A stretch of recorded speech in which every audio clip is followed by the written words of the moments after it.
Porque o enólogo é o profissional que está dentro da vinícola e é responsável pela elaboração do vinho. Inclusive, tecnicamente, ele é responsável.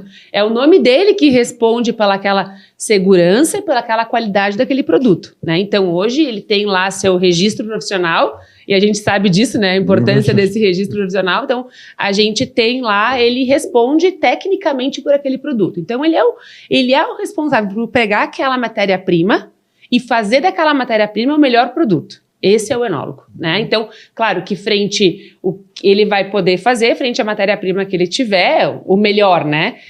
O sommelier, ele pega o produto pronto. Então, nós sommeliers, a gente brinca muito em aula assim, esse vinho poderia ter mais acidez, por exemplo, né? Tá, mas não tem, né? Então, nós como sommelier, a gente não tem como mudar o vinho, né? Quem tem essa capacidade é o enólogo. Então, nós, frente àquele produto, o que a gente vai poder fazer para melhorar a experiência? Então, daqui um pouco, eu estou com um produto que tem um pouquinho mais de acidez. Então, na escolha do meu alimento, eu tenho que pensar em algum elemento que vá dar uma minimizada naquela acidez. Então, essa é muito ácida, daqui um pouco quebra com algum elemento doce na comida para poder melhorar a experiência e não sentir tanta acidez. Então, esse é o papel do sommelier. Então, ele é a continuidade do enólogo, né? E muitas vezes o enólogo ele é formado para atuar dentro da vinícola, né? Esse é o papel. Ele tem lá aula de química, 1000 químicas e não sei o que. Então, ele tem esse papel que é relação com o consumidor, a gente trabalha muito dentro da sommelierie.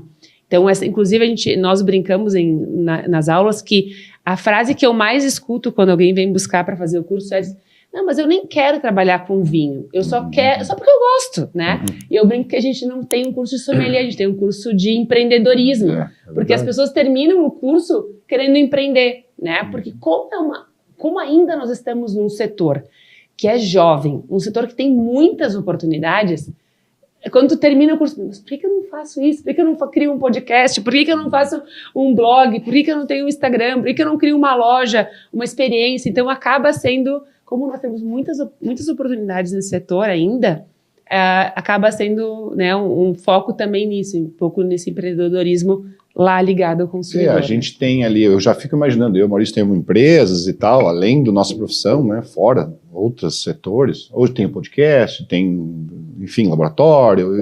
A gente sempre também vai pensar assim numa cabeça empreendedora, né?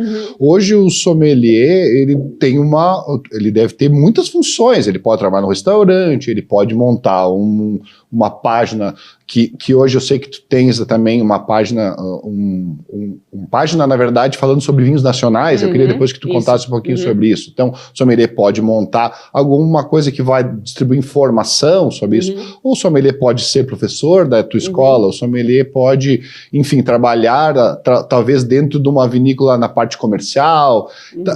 Quanta oportunidade que a gente começa a ver e que poderia... E não tem tanto profissional especialista nisso hoje em dia. Eu já fico pensando assim, a gente gostaria um dia, quem sabe, será que a gente não pode fazer o nosso curso de sommelier um dia? Não sei, né? Eu tenho um grupo de amigos que gostam. Pequenos cursos, né? Pequenas dicas para poder apreciar muito mais o vinho nacional em frente, porque eu acho que a gente erra um pouco, né? Até um pouco, de repente, por conceito, ou de repente até por falta de informação própria, né? De não consumir um vinho muito de potencial melhor do que outros vinhos que vêm de fora, né, e a gente não consome por não conhecer, né, então quem sabe esse seja uma dica para que o papel do sommelier, na verdade, né, esse tipo de curso, né, mostrar o quanto nós temos no Brasil, então, bons vinhos, né, que às vezes por um preconceito de, eu prefiro um vinho chileno, né, eu prefiro um vinho argentino, né, outros mercados hoje que foram abrindo ao longo do tempo, né, é muito interessante, e a gente tem vinho bom aqui do lado, que a gente poderia estar consumindo, né, mas talvez o papel de vocês, né, de todos os sommeliers é isso, né, mostrar para as pessoas o quão bom é o nosso vinho. Não sei se essa é a preocupação. E assim, tu sabes que a estrutura do curso de sommelier, ela é dada pela ASE, né, que a gente acaba seguindo os padrões, e pela ABS Brasil, e o curso ele é estruturado frente à importância econômica dos países na vitivinicultura. Então, é claro que eu tenho, por exemplo, muitas aulas de Itália, eu tenho muitas aulas de França. Por quê? economicamente, a nível de mundo, são as potências, né? E a gente tem uma aula de Brasil. Às vezes a gente escuta as pessoas que nos criticam, porque vocês têm só uma aula de Brasil. Eu falo, só que acaba que os nossos alunos, eles saem do curso fãs de vinho brasileiro. Por quê? Porque a gente, em toda aula, a gente mostra, olha só, esse aqui é um Nebbiolo e tal, italiano. Olha só, mas tem um produtor aqui que faz um Nebbiolo também, né? Esse é o produto que Então acaba que por conta dessa nossa proximidade com o produto nacional, né? E o conhecimento, porque quando a gente começa a conhecer, a gente começa a acreditar e ver os diferenciais, os alunos, é incrível, eles saem na sua grande maioria super fãs de vinhos brasileiros. Por quê? Porque passam a conhecer. Então, a maioria das pessoas, quando chega no curso, desconhece vinho nacional, assim, e às vezes o que conhece ainda não é a realidade que a gente tem hoje. Então, acaba terminando o curso com esse perfil, assim, um perfil, quero conhecer mais, então eles querem vir para cá, eles querem ir para as regiões, e a gente tem feito isso na ABS, assim, de levar os nossos diretores para essas diferentes regiões. A gente fez o ano passado uma viagem para Petrolina, né, para o Nordeste, e assim, nossa visão de vinho mudou completamente, assim, para nós foi uma experiência única, né? Então eu brinco, eu dou aula de terroir e ciclo da vinha, né? E aí eu disse assim, olha, espero que eu vou voltar para casa agora e vou refazer minha aula por inteira, né? Porque assim, é isso, a gente promove esses conhecimentos para as pessoas irem conhecendo mais e gostarem mais. Né? E o papel do Brasil Vinhos, que é uma nova forma na verdade, de distribuir conteúdos e trazer essas... Como é que funciona? Eu sei que vocês trazem pequenas vinícolas do Brasil todo e, na verdade, comercialmente não é a preocupação, mas, na verdade, é mostrar esses pequenos produtores para o Brasil todo. Como é que funciona isso? Bom, assim, começou na pandemia, né? Quando a gente entra na pandemia, começou já vinha assim, nós já tínhamos uma conversa do tipo assim, não temos um lugar que a gente encontre aonde estão as vinícolas do Brasil. E assim, até hoje, numericamente, a gente não tem certeza de número nenhum, assim, né? Então, a gente cria o Brasil de Vinhos com a proposta de quê? De ser um catálogo, de ser uma informação sobre as vinícolas brasileiras. Então, hoje, a gente tem no site, né? A gente inscreve as vinícolas de graça, a gente não cobra nada para as vinícolas participarem, né? E lá a gente coloca informações. Então a gente brinca até que a gente quer ser, né, um Maps do vinho brasileiro, né? Onde as pessoas possam, eu tô aqui em Caxias do Sul. O que tem aqui ao redor de Caxias do Sul de vinícolas que eu possa visitar? E daí lá colocar informação, por exemplo, horário de visita, o que produz, o que tem, para as pessoas irem conhecer, né? Porque eu tenho convicção, assim, eu tenho visitado alguns lugares do mundo, agora recentemente a gente foi para a Austrália também. O turismo, hoje, ele tem um papel muito maior do que a gente possa mensurar na vitivinicultura. Tem muitas vinícolas no mundo que vivem exclusivamente do turismo. Então, que nem tem aonde vender o produto fora. Eu tive agora em Brasília, claro que a produção é pequena, mas tem a maioria dos lugares lá vende seu produto só para o turismo, né? Então, assim, acaba sendo, inclusive, onde tu consegue fazer uma melhor valorização da tua marca. Então, a ideia é isso, é promover também o enoturismo, além das marcas, das vinícolas, né? E poder ser uma fonte de conteúdo, né? Hoje nós somos 4 sócios, dentre eles tem a Lúcia Porto, que é jornalista, que faz um trabalho belíssimo, porque hoje também nos falta isso. Nos falta uma fonte de conteúdo. Né? Então, a ideia é essa, ser uma fonte de conteúdo também, das informações com relação ao vinho nacional, os lançamentos, o que a gente tem de novo, de informação, para que as pessoas possam, né, conhecer cada vez mais sobre o setor. E a gente vê lá que tem já hoje no site mais de 300 vinícolas inscritas já, né? E no universo que hoje provavelmente deve ser mais de 1.000, entre 1.000 e 1.500 vinícolas pequenas no Brasil. Só que o que eu percebo muito hoje? Os pais, principalmente os pais que... E quando eu digo pai, eu me refiro pai e mãe, tá? Quando você falou, né, que era diferente na nossa época, nós tínhamos apenas dois canais de televisão, praticamente, que a gente assistia, e hoje os nossos filhos, eles têm uma infinidade, né, tá tudo na palma da mão, tá tudo muito mais fácil. Então, o que eu percebo hoje? Que os pais, eles não sabem mais o que fazer, eles não sabem como lidar com essa demanda, porque muitos dizem assim para mim, quando chegam até o meu consultório: porque o meu filho, porque eu chorei quando eu era criança, porque eu sofri, porque eu passei trabalho, porque eu tive necessidade, eu não quero que meu filho passe necessidade, eu não quero que meu filho sofra, eu não quero que meu filho chore. Então, eles fazem totalmente o oposto da criação que eles tiveram. E é isso que o que vocês são hoje, o que nós somos hoje, é graças às vezes em que a gente chorou, em que a gente se frustrou, em que a gente não teve tudo que a gente queria, por todas as vezes que os nossos pais nos disseram não. Então, os pais realmente hoje eles estão perdidos quanto o assunto é tecnologia.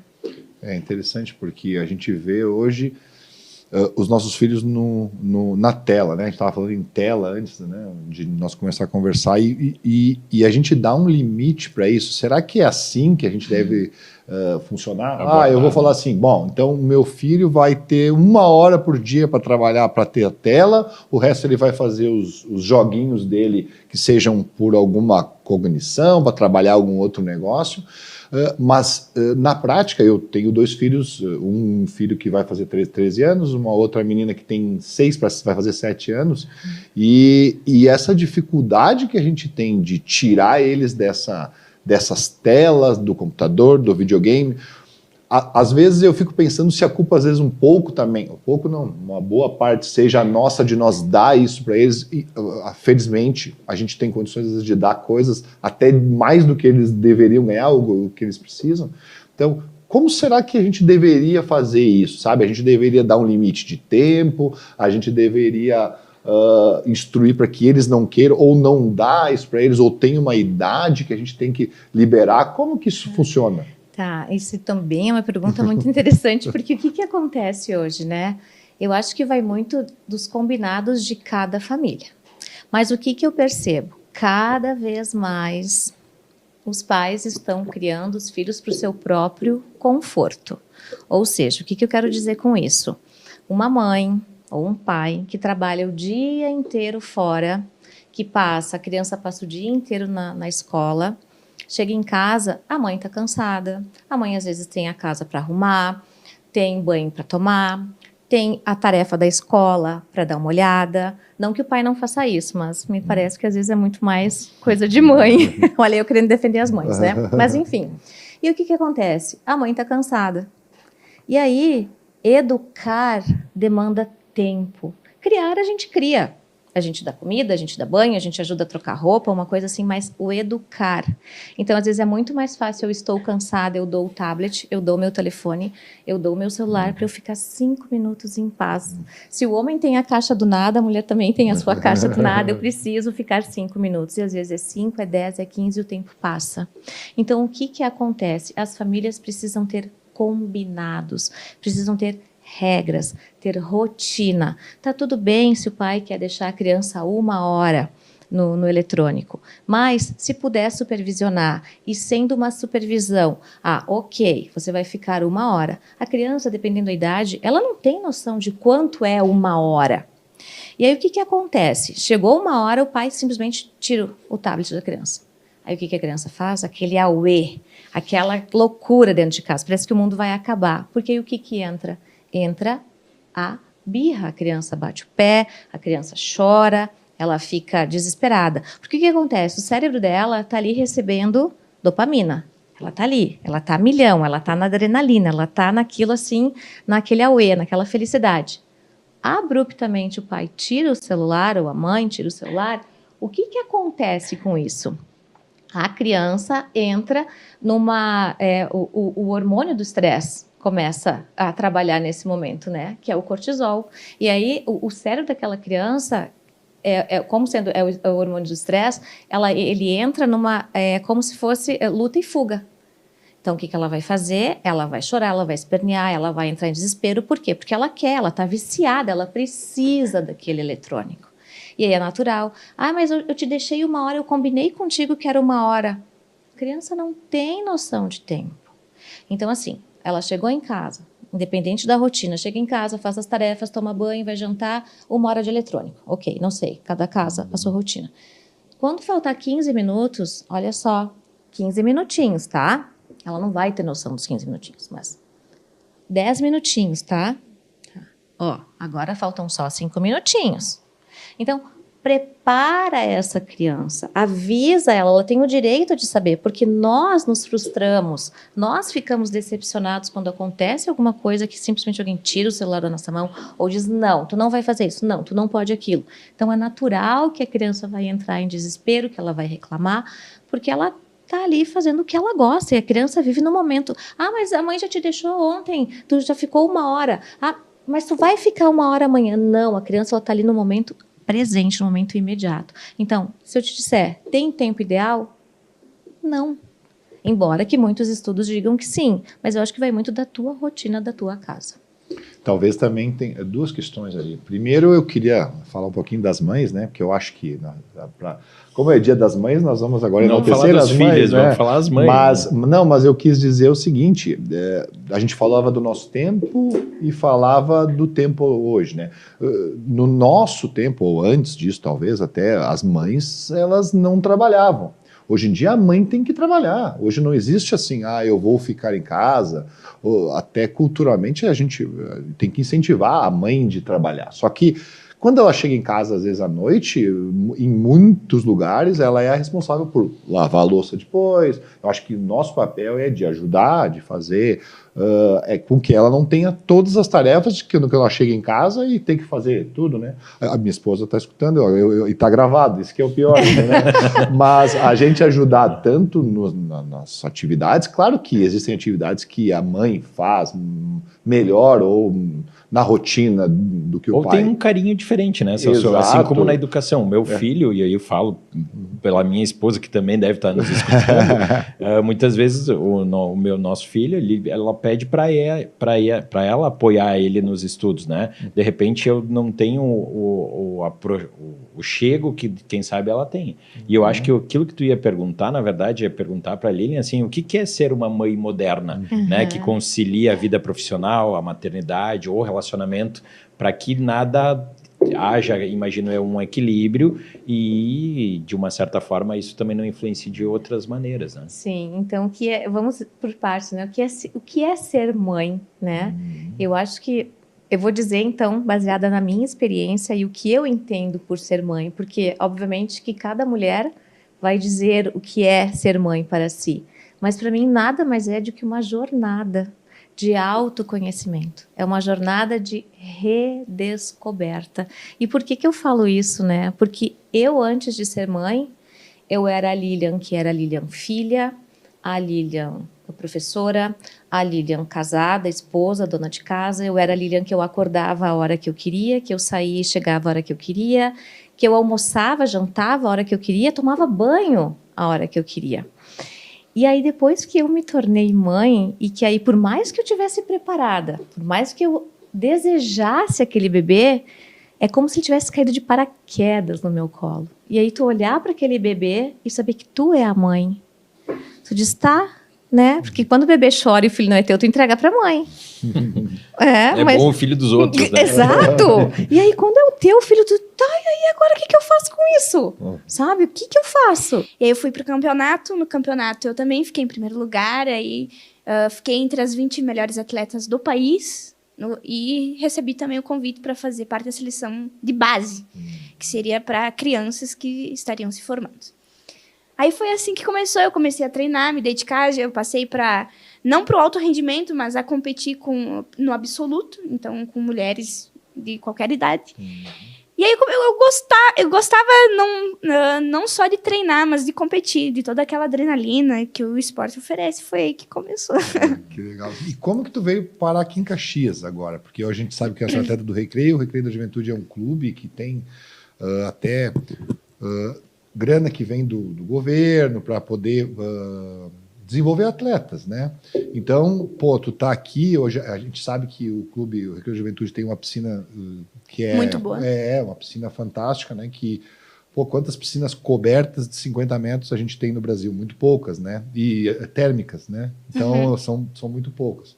E como que tu veio para ter uma oportunidade de treinar num clube que tem uma estrutura um pouquinho melhor? Como é que foi essa história? A pergunta é assim, tu é natural da onde e por que tu veio para Caxias? Mas é mais ou menos Tá. isso. Nossa, de onde eu sou natural mesmo, Santa Catarina. Eu nasci em Guaraciaba. Tá. Eu sou barriga verde. Mas eu fui adotada aos 3 anos de idade. E aí, por esse fato, eu vim para o Rio Grande do Sul. Aí, eu saí do interior para ir para o outro, que é IP. É o fim do mundo mesmo. Dizem que fim do mundo é Ushuaia, mas não é. Não, IP. É IP. Não é assim. Eu tenho alguns alunos. Tá ligado? Tenho vários pacientes de É, peito. Não, IP é da hora, basicamente. Legal. E aí, eu fui parar na linha Paim. Tipo, mais interior ainda. E foi lá que fui descoberta. Aí ali que começou a trajetória. Só pra, assim, sintonizar, senão ninguém vai entender nada. Mas eu treinava no Grêmio Náutico União. Eu treinei por 4 anos, mais ou menos, no Grêmio Náutico União. E aí, no final de 2021, que começou o processo, lá em dezembro, eu acredito, de vir para o Recreio da Juventude. Porque eu acabei saindo do clube, acabei parando de treinar com a minha treinadora, que hoje é minha atual. E aí eu vim com uma equipe totalmente diferente para o Recreio da Juventude, um clube totalmente... Não é totalmente diferente, mas enfim, na Serra Gaúcha, né? É um privilégio poder representar a Serra Gaúcha. Sou da Serra Gaúcha e tive que ir para a capital mesmo para representar. Mas, enfim, o meu contato e o meu amor pelo clube nasceu em 2022. Que aí foi quando eu me tornei atleta do Recreio da Juventude. E vir para Caxias do Sul foi por necessidade de me desenvolver no esporte. Porque eu treinava num clube em Antônio Prado, que é no Clube Pinheiros. E é uma piscina de 25 metros, térmica também, coberta, enfim. Mas, enfim, lá não tem a estrutura que tem em Caxias, né? Não tinha a estrutura do clube do Recreio da Juventude. Não tinha, tinha um preparador físico muito legal que abraçou a ideia, mas eu precisava de algo diferente para mim. Eu precisava buscar uma equipe muito maior para que eu pudesse chegar no objetivo que eu queria. Então, vim para Caxias foi por esse fato e também porque aí eu saí da escola e precisava buscar minha vida universitária. Então, e ficaria muito difícil o deslocamento, porque eu vinha todos os dias para Caxias do Sul e voltava no mesmo dia. E aí, mais a faculdade, era muita coisa. E aí, eu queria me desenvolver mesmo, eu queria ter melhores resultados no esporte, eu precisei abrir mão. E como é que foi a recepção da galera ali do Juventude quando a tua vinda, né? Porque eu entendo que o Recreio, a gente vê, ele tem um perfil, assim, bem acolhedor. Não sei como é que tu sentiu isso, tu teve essa... O pessoal te acolheu, né? E a gente sabe que tem outros atletas lá, desde a parte do Master, a pessoas que buscam, de repente, um perfil mais, não digo profissional, né? Mas buscando bons números, né? Para o esporte, né? Como é que tu viu essa recepção no início? Não é porque eu sou atleta do Recreio da Juventude, mas... Acho que um dos maiores benefícios, não sei se benefício é a palavra certa, mas enfim, um dos maiores privilégios em ser atleta do Recreio da Juventude é que eles realmente abraçam a causa. Então, tipo, desde os gestores até os atletas, eles realmente me receberam de uma forma bem calorosa. Foi uma recepção muito legal mesmo, assim, até foi bem diferente de onde eu treinava, porque toda a galera... conversa, toda a galera começou a seguir, então era uma ideia bem diferente para mim, que antes eu não tinha. Tinha no Grêmio Náutico União, mas bem menos, muito menos. Então, eu acho que no Recreio da Juventude não teve aquela coisa de ser atleta paralímpico. Eu era atleta de alto rendimento. E eu estava buscando ter destaque. Então, estava todo mundo no mesmo barco, digamos assim. Sofre igual. Sofre igual. Então, foi uma receptividade, assim, muito, muito legal mesmo. E que desafios que tem, assim, de dificuldades, assim, para ti, para nadar, para se deslocar? Como é que funciona a tua rotina, assim? Porque a gente vê, parece que não tem dificuldade nenhuma, assim, parece que para nós, assim, a gente imagina o jeito que tu falas, né? A gente imagina, não, mas ela não tem dificuldade nenhuma, mas deve ter alguma coisa, né, de dificuldade que tu tenhas. Né? Eu acho que em ser atleta, a gente encontra várias dificuldades. No meu início, eu acredito que foi muito de patrocinadores. Isso é uma das maiores, né? Acho Patrocínios, apoiadores, para qualquer hoje, atleta. Isso. É difícil. Porque tu tem que ter, sei lá, um currículo, tu tem que ter uns destaques para poder ser patrocinado, apoiado. Enfim, tem muito respaldo que a gente precisa dar para os patrocinadores. Então, esse é um ponto difícil. Foi no início. E eu muito mais investi na minha carreira do que tinha retorno no início. Então, esse é um dos pontos difíceis. E eu acho que a maioria dos atletas desistem no início por conta disso. Porque tu tem que investir muito mais do que vem o retorno. Então, no início é pelo amor. Tem que ser, e pela dor também. Então, tem que... Mas eu acho que como pessoa com deficiência, uma das coisas mais difíceis é a acessibilidade. Porque eu tenho toda uma rede de apoio, eu tenho uma família que me ajuda a todo momento. Mas hoje, se eu quisesse ter uma vida independente sozinha, só eu, acho que não seria possível. Porque o mundo não é tão acessível quanto deveria ser. Então, acho que essa é uma das maiores dificuldades aí, que eu, para ter uma rede de apoio, eu encaro normal, tipo, porque eu tenho pessoas que me ajudam, mas é difícil. É um ponto difícil. A gente vai falar de esporte amador, principalmente, né? Isso aí é complexo, é muito difícil a gente conseguir patrocínio. Hoje, no Brasil, talvez o futebol masculino é o que mais. É o que vai ter dinheiro. Fora isso, a gente vê perrengue em todos os esportes. O próprio futebol feminino tem dificuldade, os outros esportes, começa lá com os esportes que já tem uma visibilidade. Né? A gente tem o Caxias Basquete, tu vê todo ano ter uma recorrência de tentar buscar recursos para tentar montar uma equipe competitiva, né? Então são desafios que se tem, né? A gente trouxe o fisioterapeuta aqui do Caxias, o Rodrigo, nosso amigo, o técnico, então ele todo ano é aquela briga, né? Vamos conseguir patrocínio para poder competir. Teve anos que até quase eles não conseguiram competir por questões de patrocínio. Então a gente imagina o atleta amador, que ainda depende de... Porque o que acontece? O patrocinador vai ver uma visibilidade de retorno, né? Com certeza. Exato. Então, mas hoje, assim, o que eu vejo que é a saída, talvez, para o atleta amador? É rede social, né? Hoje a gente... É se posicionar. Isso, exato. Para tu, por exemplo, eu tenho uma rede social mais aquecida, então daqui a pouco vai ser interessante para alguém usar o patrocínio, né? Vou falar que eu acho que o que me ajudou muito foi isso. Porque os contatos com as pessoas, enfim, tanto em podcast ou palestra ou qualquer outra coisa, é o posicionamento nas redes sociais. Eu tenho dias que eu não gosto muito de aparecer, tipo, não curto, e tem outros dias que curto mais. E tem atletas que não gostam de fazer esse lado, mas eu acho que é muito preciso. Porque não é a nossa profissão, né? Exato. Mas não, e não é fácil. A gente sabe, a gente trabalha aqui, nós somos dentistas, a gente tem um podcast, né? A gente tem que se posicionar nas redes sociais. E nós somos de uma geração um pouquinho mais antiga, digamos assim, né? Que também a gente não tá tão familiarizado quanto a tua geração com rede social. Então, para nós também é um desafio. É um desafio até maior, porque a gente precisa estar lá se posicionando, né?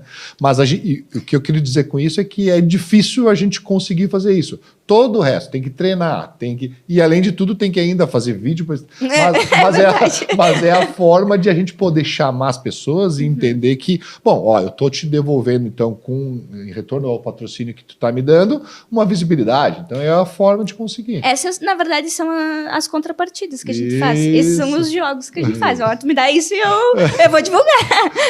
Faz parte, né? E Larissa, como é que é a tua rotina, assim? Tipo, treinos, como é que tu treina só piscina? Ou seja, o câncer de pulmão deixou de ser câncer de pulmão. Ele é uma doença compartimentalizada em 10 subtipos. Isso eu explico para os pacientes assim. Antigamente bastava saber o nome, câncer de pulmão. Hoje, sem o sobrenome, a gente não vai propor um tratamento customizado e adequado à necessidade do paciente e que traz o risco de revolucionar a expectativa de vida dele. E André, a gente sabe da importância da detecção precocemente, né, pro prognóstico, imagino eu. Como que a tecnologia veio a auxiliar isso, né, não só nessa evolução dos medicamentos ou das terapias ali, mas como o diagnóstico também vem evoluindo frente a isso? É super importante se falar disso, Maurício, porque assim, muito do encantamento, e até porque quem detém as drogas, obviamente, propaga a revolução que de fato as drogas estão causando, mas obviamente que tem todo um suporte para disseminar isso também de ordem comercial, que faz isso se tornar, às vezes, muito mais presente na vida das pessoas do que a ferramenta que realmente gera o maior impacto de resultado no câncer, que é a prevenção, né? Além de ser muito mais barato, né? Então, hoje a gente tem ações de prevenção que deveriam todas estar presentes, propagadas. Às vezes o sistema não consegue abarcar tudo isso. Mas vamos lá. A disponibilidade da mamografia, o aprimoramento da mamografia digital ofertada para as mulheres a partir dos 40 anos, faz com que essa mulher, em comparação com a mulher que não faz mamografia, a redução de morte ao diagnóstico de câncer seja da ordem de 20%. Ou seja, ao fazer esse exame, eu detecto o câncer num estágio que permite uma taxa de cura mais elevada. Porque não basta ter um exame que detecte câncer. Esse exame tem que ser capaz de detectar no momento onde a cura é mais provável. Por isso que algumas outras tecnologias não se consolidaram na prevenção. E dessa mesma forma tem que fazer um exame do intestino, em cenário ideal a colonoscopia a partir dos 50 anos. A mulher que tem vida sexual ativa tem que fazer o pré-câncer do colo uterino. Pacientes que têm 20 anos maço ou mais. O que são 20 anos maço? Fumei 2 carteiras de cigarro dia por 10 anos. Ou 1 carteira de cigarro por 20 anos. 20 anos maço. A partir dessa carga tabágica, a partir dos 50 anos, a gente tem a tomografia de baixa dose, que é capaz de detectar o câncer de pulmão em estágios mais precoces, reduzindo a mortalidade, pasmem, mais do que a mamografia. E vejam que esse é um método que não está tão presente no nosso dia a dia, porque existe uma dificuldade de ofertar essa metodologia para todos. E nesse sentido, a gente tem buscado soluções para tentar estender isso. Então, a gente está com um projeto agora em Bento, onde a gente vai, através de um programa de renúncia fiscal, conseguir captar um funding, um orçamento, para propor rastreamento de câncer de pulmão. Isso já está captado, vai começar esse ano. Que legal. Para tentar entregar soluções, porque se a gente ficar esperando sempre pelo funding estatal, as coisas não vão acontecer. E aí a gente está tentando replicar agora isso em Caxias, para que esse que é um método que às vezes as pessoas sequer conhecem e que é possível de prevenir câncer de pulmão em estágios avançados, possa permitir câncer de pulmão em estágios mais iniciais e com mais cura. A gente viu muito isso na pandemia. As pessoas fizeram muita tomografia compulsória pela questão do Covid. A quantidade de diagnósticos de câncer de pulmão em estágio inicial foi muito maior porque as tomografias eram feitas de maneira muito mais... Acabou salvando vidas. Exatamente. Mas pensando assim, será que tanto para o sistema de saúde, né, público, quanto para os planos de saúde, não é mais barato eles investirem em prevenção? Diagnóstico. Assim, de todos os tipos, o exame, né? A todos os tipos de prevenção, até informativo, né? Não só de imagem, não só de avaliação, mas da prevenção, de a gente explicar para as pessoas, olha... Uma orientação. E não é mais barato nós investir nisso do que tratar as pessoas com problema? Sem nenhuma dúvida.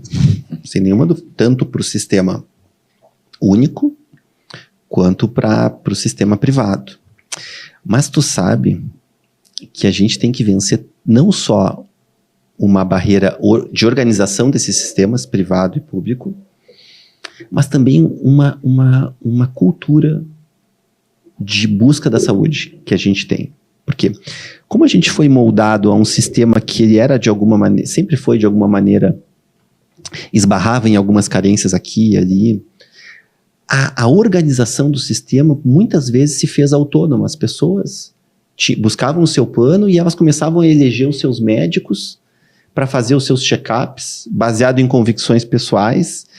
E de modo geral, a gente conversa muito sobre isso, que o sistema de saúde no Brasil é muito moldado a uma frase que assim, é um médico para chamar de meu. Eu tenho o meu procto, o meu torácico. Quando, na verdade, a organização de um modelo preventivo, ela tem que se fazer não a partir do usuário, e sim a partir de um sistema que consagre. Ó, aqui nós vamos ter o sistema britânico, o sistema canadense, onde tu não elege autonomamente o médico, tu vai ter um médico da tua assistência primária, que vai definir que a partir dos 50 anos tu vai fazer uma colonoscopia, e aí tu não tem alternativa, ela é compulsória, tu vai lá e vai ter que fazer, ou tu vai perder uma série de outros benefícios que o sistema te propõe. Então, é assim, mas isso esbarra também, não é só na dificuldade de acesso, é na quebra. Te dar um exemplo, eu tenho uma amiga que mora em Londres, E ela faz parte desse sistema, elogia muito o sistema, mas ela precisou fazer um check-up ginecológico. Não era urgência. Não era urgência. O que ela fez? Esperou 3 meses que estava marcada a consulta dela. Mas 3 meses porque ela estava numa... O que ela fez? Ela veio para o Brasil, e ela tinha ainda um plano de saúde no Brasil, ligou para o médico, e aí marcou a consulta. Então, existe também essa dificuldade, mas que o sistema que propõe prevenção de maneira organizada e compulsória e impositiva funciona melhor, é mais barato e mais resolutivo, nenhuma dúvida.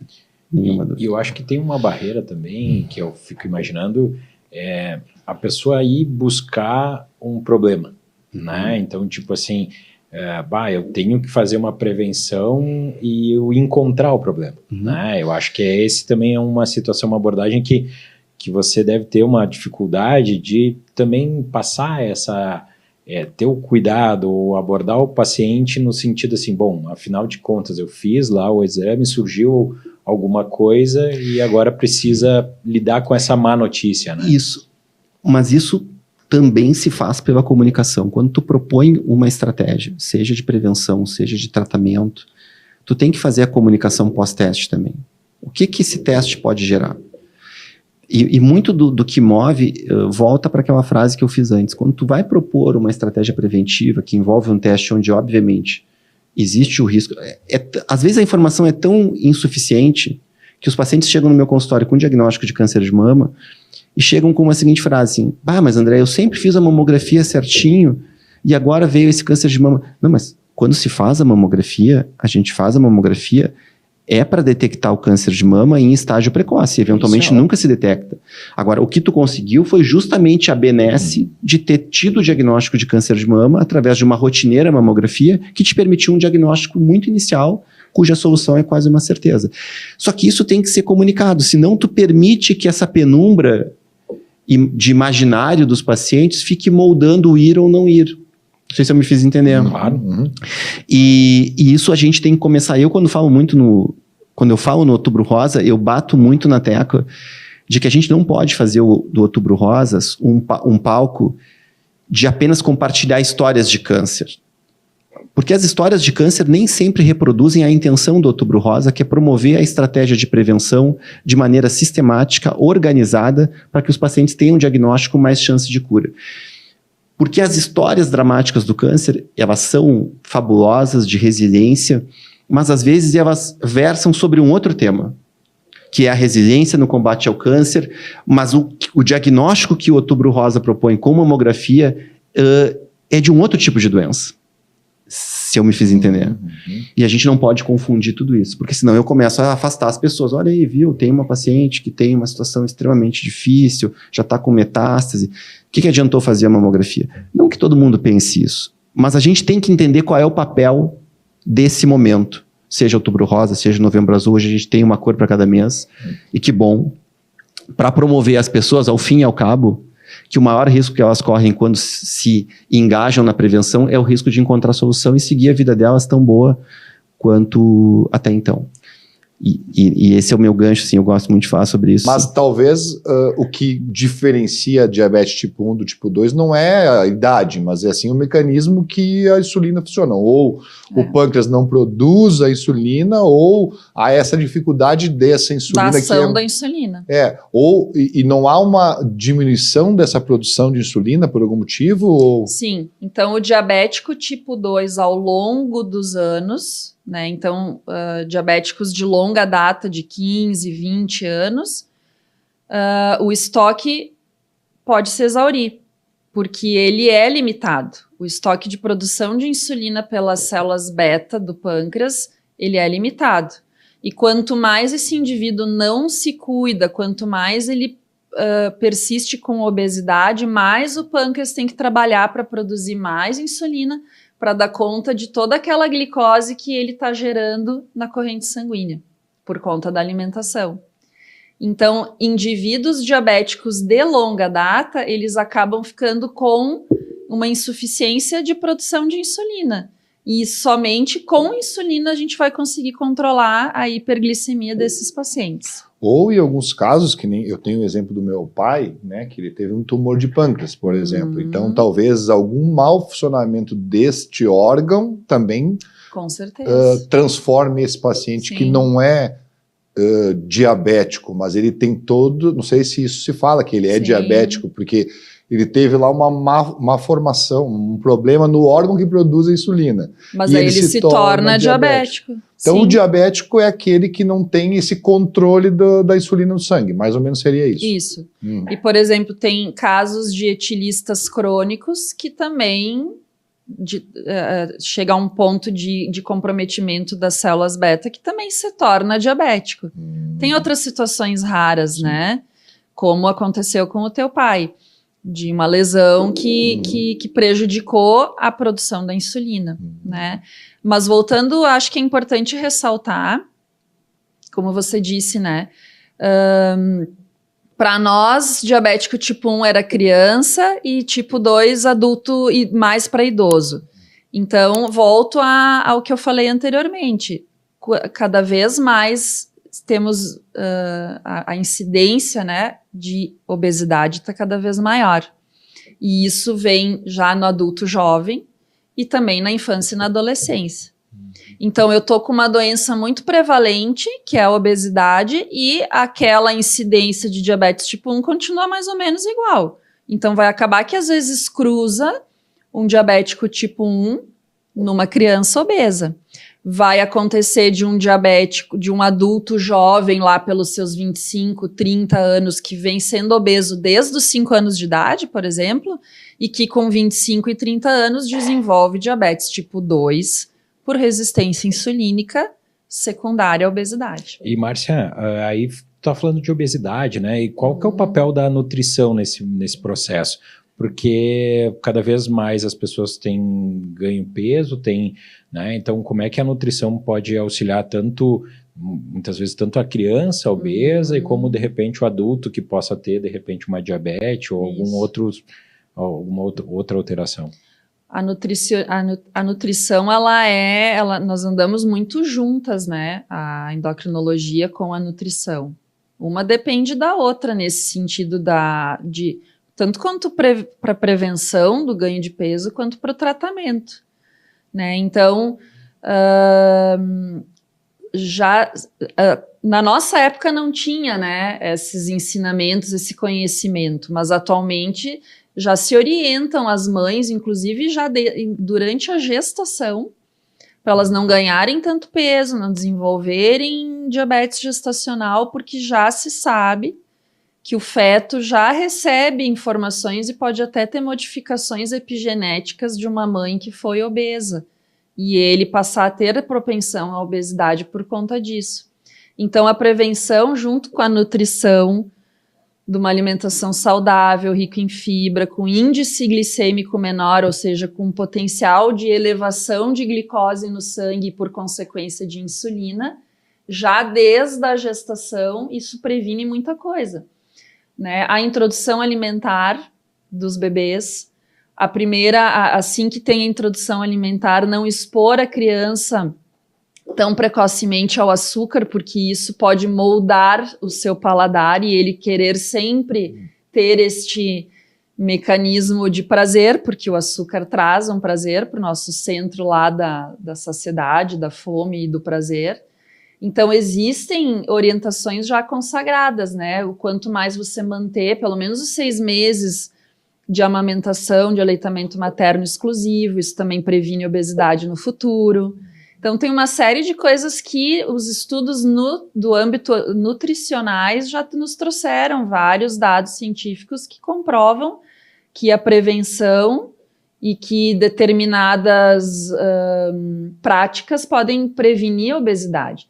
E numa situação já de sobrepeso e obesidade é extremamente importante, porque existem muitos conceitos errados por parte do público leigo, né? Eles acham que simplesmente comer menos é o que vai fazer emagrecer, mas às vezes a qualidade do que está sendo ingerido pode trazer prejuízo, né? Ou é muito comum, vou dar um exemplo assim bem banal, né? O que você janta? A gente pergunta para os pacientes, o que tu janta? Não, doutora, eu não janto. Tá, mas tu não come nada de noite? Sim, eu tomo café com leite Bolacha. Pão com chimia e queijo. E, na verdade, é uma refeição que está rica em carboidratos, sem nada de proteína e zero fibra. E açúcar. Exato. E açúcar. Né? Que tudo se transforma, né? O pão, a farinha, o açúcar, vai tudo se transformar em glicose no sangue. E vai exigir mais do teu pâncreas, mandando mais insulina. Nós estamos falando de diabetes, e tu falaste um negócio que era diabetes gestacional. Às vezes as pessoas não entendem. O que é a diabetes gestacional? A gente imagina que seja uma diabetes durante a gestação, mas ela é diferente das outras diabetes? Ela é limitada à gestação? Como que funciona? A definição de diabetes gestacional é isso, ela surge na gestação. Entanto que existe, né, um protocolo, uma doutrina que na 24ª semana, entre a 24ª e a 28ª semana de gestação, a gestante tem que ser submetida a um tipo de exame diferente, que não é só aquela glicose de jejum. Ela é submetida a uma sobrecarga de glicose e a glicemia dosada 1 hora e 2 horas depois. E existe um ponto de corte de diagnóstico para diabetes gestacional, que se aplica no mundo inteiro. Quais são as chances, né? Quais são os fatores de risco para diabetes gestacional? Mulheres que engravidam com uma idade um pouco mais avançada, que engravidam já com sobrepeso ou obesidade, história na família de diabetes tipo 2. Geralmente ela é limitada, é porque a placenta, que cresce muito, digamos assim, na segunda metade da gestação para o final, é ela que desenvolve, ela que cria um ambiente de resistência insulínica. Então, quando nasce o bebê e a placenta, obviamente, sai, teoricamente se resolve a diabetes gestacional. Porém, a mulher fica com risco, por ter sido diabética gestacional, de desenvolver diabetes tipo 2 no futuro. Tanto que se tem também um protocolo de fazer este mesmo teste um tempo depois que o bebê nasce. Em torno de 6 a 8 semanas depois do nascimento, se repete esse exame de sobrecarga para ver se a mulher segue diabética ou não.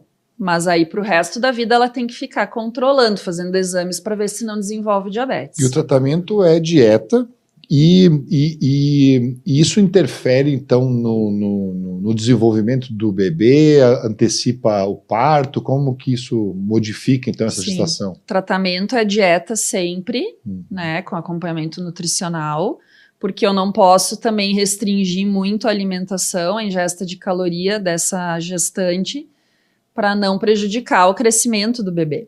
Né? Ao passo que o contrário... Bom, eu posso também... geralmente, se eu não tenho controle com dieta, é insulina e tem uma única medicação que a gente pode usar. Medicação oral. Se não, nos casos mais graves, é somente com insulina, né? Diferente do diabetes tipo 2, que no adulto, que nós temos um arsenal enorme aí de medicações, né? Para tratamento de medicações orais e injetáveis. O comprometimento do feto, principalmente mais quando existe essa, que é a diabetes gestacional, ele pode ser um bebê grandão, porque ele está ganhando muita insulina vindo da mãe, né? A mãe tem que produzir mais insulina para dar conta daquela hiperglicemia. Essa insulina, que é um hormônio anabólico, ele faz crescer, passa pela placenta, e se não houver um controle adequado da diabetes na gestação, cada vez mais a insulina tem que ser liberada, né? Mais exige insulina do pâncreas da mãe.